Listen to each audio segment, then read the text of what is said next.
everyone.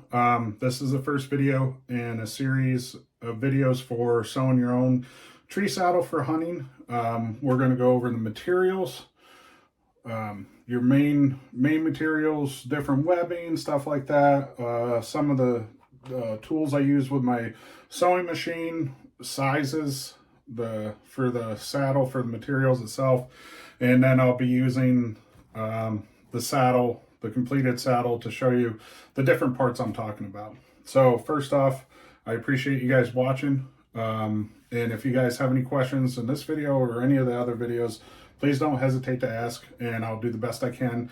And if I have to, show a different video of sewing something, just let me know, and I'm sure I can figure out something so that way you guys can get your saddle built and get to use it.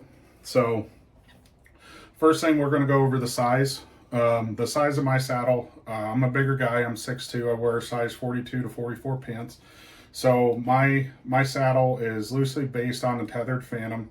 For the overall size of it, it's pretty similar. The biggest difference, I think, is the length. It's from this side, the right to the left here, is 31 inches. The top to bottom is 14 and a half, and I believe that is about the same.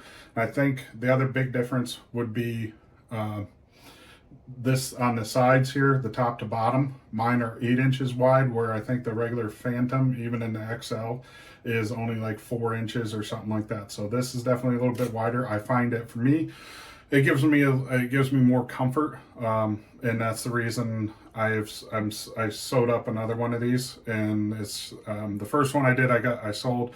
Shouldn't have done it, but oh well, it is what it is. I can always, like I said, so many more, especially with this machine I got here. But we got the basic size of it here. So we're gonna go over now some of the materials. The material list we have for this saddle and how I'm building it for me. Now this stuff, it could be definitely different for you. It just depends. How I got my overall length from left to right there, I just went from my outside of my hip around the biggest part of my butt to the other outside of my hip with a seamster's tape. And that was right around 31 inches, 32 inches. So that's what I went for. That's how I got my left to right. And I just, basically, as far as the top to bottom, it's just what I did before, just because when I sewed my first one, it was back before Tethrd came out with their extra large version. So basically I just doubled up what they had on their regular version. Okay, so the main webbing here is 2 inches. So this is what I got here. This might as well call it 2-inch seatbelt webbing. It's very strong. It's rated for 5,000 or 6,000 pounds. You can find this stuff on Amazon. I buy a lot of it on there just because it's fast shipping. Prices might be a little bit more, but this roll in particular is 10 feet or 10 yards or something like that. I think it's 10 feet. So it's definitely more than enough for what I need for my main 2-inch webbing, because like you see on the cardboard here, I need about 100 inches. So, which works out pretty good, because if my saddle is 32 inches on each side, or from here to here is 32 inches times 2, that's 64. And then my loops for my bridge, which is this part right here, with the comfort channels, that's 18. So 2 of those is 36, so it gives me 100 inches total. So the next one is my Linemans loops, where my lineman rope attaches to. That's 1 inch wide. I use 1 inch wide tubular. Well, actually, yes, I did. I used 1 inch wide tubular webbing, similar to this. It's climbing rated. And what it means is it's actually, well, I can't see this one because I sealed it, but it's tubular. So it's hollow on the inside. It's not like this, or like this nylon here where it's just flat webbing. So I used 46 inches of that, and that's what these are right here. This black here, this is my 1 inch tubular webbing that I ran around the main part of the chassis, and then I sewed in for my Linemans loops here. Now, so what I did here, instead of some people, you know, use the tubular webbing, and then you can take this tubular webbing, fold it in half, and then take 1/2 inch tubular webbing, and you thread that on there and sew it. But I went with this just to see how it works so far, because what I did is I took like this flat nylon webbing here, and this is even rated for like 800 or 1,000 pounds or something like that. And I sewed 2 layers on there. I doubled over on the ends just so I have a clean look here, but that makes it nice and stiff. You can see how it just stands up like that. So that's how I went with it, and that's how you'll see it done in the video for making this saddle. The next set is going to be your loops, or your loops for your leg straps, which is 1 inch tubular webbing again, also 46 inches long. Just as a general length, you probably use less than that, but it could be that. I don't remember exactly at the moment, but that's what this is on the inside, is right here. So right now I got the leg straps with the G hooks hooked up to it. So what I did was these are about inch, something like that. I put a box X stitch right there, but this runs back on top of itself probably for a good 6 inches or so, and that's done on both sides. Okay, so I like using the tubular webbing, especially like using the orange, just because it's bright. You can see it easily. So no big deal there. Waist belt is another set of 2 inch webbing.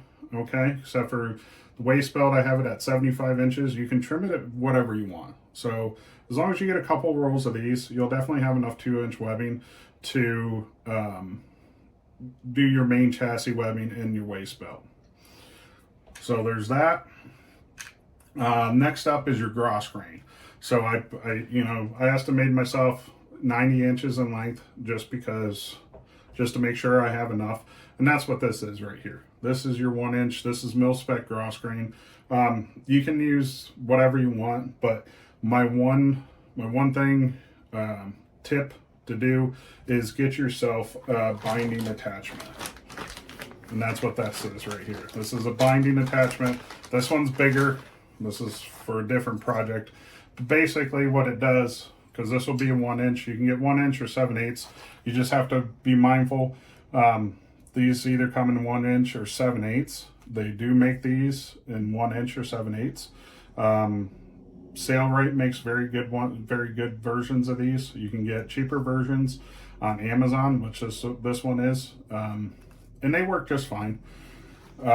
So basically what this does is you feed this in through here, this end, and it folds it over. So as you're feeding material through here, let's just say we're feeding this piece of flat webbing through here. And it just it'll put the gross grain over top of it and sew it. So that's what you're going to do for this, your main saddle material here, the mil spec, what is this called? It's mil spec mesh. That's what it is, mil spec mesh. So you'll do that on all around your edges, and what that does is it gets a nice clean line for you. Not saying you have to do it, but it's nice. It keeps your fabric from fraying. But there you can see it right there. So mine usually, you see that top stitch there, that's where mine usually runs, somewhere up in there. And then I'll stitch it again on that side. That way it just makes it good, gives it a good look. But you run your main mil spec mesh through there, and you do the edges. So I always do my sides first here. And that way I do my sides, then I do the long part here, and then fold back the end, and then just sew over top of it. And I always do it on the inside. That way it just gives better appearance. So got that. Tubular webbing for the leg straps. You can use tubular webbing. That does work, but I just use this regular flat nylon webbing. Again, this stuff is rated for 800 or 1,000 pounds or something like that. And just the G hooks. These regular G-hooks you can get from Mil-Spec Monkey and stuff like that. These aren't weight rated or anything like that, but it'll help keep you in the saddle. Not that it's really needed, but I like it. You also, last thing would be one of the last things would be the Delrin balls, which I use 7/16. You can get them from eBay or Amazon, but that's what they are. You use these, you stuff them down in here for your comfort channels and sew them. And in the video, I go over all that stuff, so you'll see how to do that. And the last thing is your mil-spec mesh right here. I get this off of eBay. You pay, I think, 14 bucks for a yard of it. So you definitely have more than enough material to sew more than one saddle.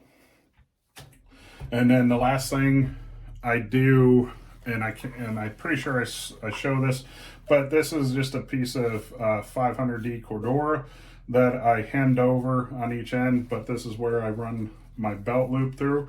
That way it's adjustable. It's not sewn in place. So, and this is my Raptor buckle, 2-inch Raptor buckle that I use. So that way it's not, depending on your waist size, it's not sucked over to one side. If you want to have it in the middle below your belly button or whatever, middle of your waist, you can adjust this left or right. And then of course you're going to need some bridge material. I use Amsteel. This is a quarter-inch full berry Amsteel here. And then this is 3/16 Amsteel for my Prusik. It's not a full berry, it's just a continuous loop. And I think that's about it. So sewing machine wise, I am using a Thor. It's a RE1541S. It's, I believe the best way to describe this, it's a mix between a Juki 1541S and a 1508N. And that's just because it has additional tension dials in here. And it also, you can also adjust the height of the walking foot with this dial here. So it's just basically to get over a thicker part of the materials. There are some things about this saddle. I probably, again, you can sew it however you want, just as long as you're safe about it. Make sure you're doing your stitches correctly and stuff like that. Your stitch patterns. There's definitely some things I do like about it. I like the looks of it. There's other things I probably change up a little bit, but it is what it is.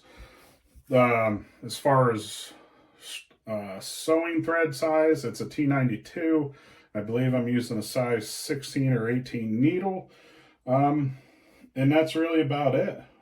So if you guys have any questions about this stuff, just let me know. If you need to see something more in depth, I'm sure I can figure something out and put up another video for you. Just let me know if any questions, comments below, stuff like that. And I really do appreciate you guys watching this. And this is more or less to document my progress and making my sewing saddles. So I do have a couple other ones that I finished up, and they're pretty much just a concept type thing. See how they work with the different materials I was using and everything. But yeah, and this is really to help other people that haven't sewed saddles before, or if they have, or if there's certain things they, want to see what other people do and how they sew them and everything. This is really all it's for. Just here to help and see how everybody likes it. And yeah, I enjoy sewing, and I enjoy sewing saddles in particular. So again, if you guys have any questions about anything, let me know. And thanks for watching. See you on the next one when we get in here and start sewing this stuff.